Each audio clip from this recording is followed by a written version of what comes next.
Meni ismim Farhod Hakimov. Retail sohasida 16 yillardan beri ish faoliyatini olib boraman. Diplomat brendini rahbariman. Bundan tashqari Luzgabor, Enrico Cherini brendlarimiz ham bor. Bizi ish faoliyatimizdan shu kunga qadar haligacha kerak bo'lsa diplomat brendimiz ostida, ya'ni diplomat do'konida har xil lyuks kopiya mahsulotlarini sotib kelganmiz va hozirgi kunda ham sotamiz. Endi o'zgartirishimga sabablardan bittasi bundan keyin o'sha STM qilib sotish niyatidaman, ya'ni har bir mahsulotda oyoq kiyim bo'lsin, shim bo'lsin, ko'ylak, finki, futbolkalar bo'lsin, har birini shu diplomat brend ostida sotishni reja qilganman. O'sha eski logotifim u holatga tushmaganligi sababli yangi logotifimizda har bir mahsulotga tushadigan qilib turib natijaga erishdim. Bundan keyin 80-90% mahsulotimni diplomat brend asosida sotishni reja qilib turibman.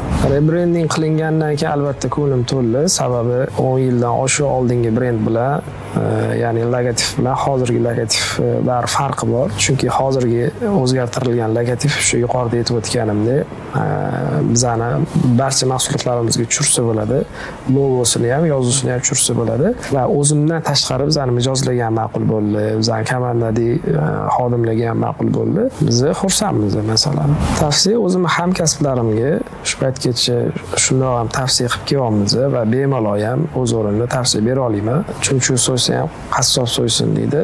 Ya'ni biz Motain brendining rahbari Bezot aka bilan bir necha yillar oldin bir ikkita kursda o'qiganmiz. O'shandan beri biz bir-birimizni taniymiz, bir-birimizga qadriyatlarimiz tushgan. Shu sababli bemalol bu borada ishonish mumkin va qaysidir brendda rebranding qilishga yoki yangitdan kashf qilish uchun masalan ishonib topshirsa bo'ladi. Har bir sohani birinchi navbatda gapidan ko'ra amaliga qarash kerak deb o'ylayman. Ya'ni qaysi brendlarni o'zgartirishgan, qaysi brendlarni rebranding qilishgan, o'shalarga ham e'tibor berib, qilingan ishlarni ko'rib va qilingan brendlarni kerak bo'lsa egalari bilan maslahatlashib qilinsagina insonni vaqti ham ketmaydi va kutilgan natijasini oladi.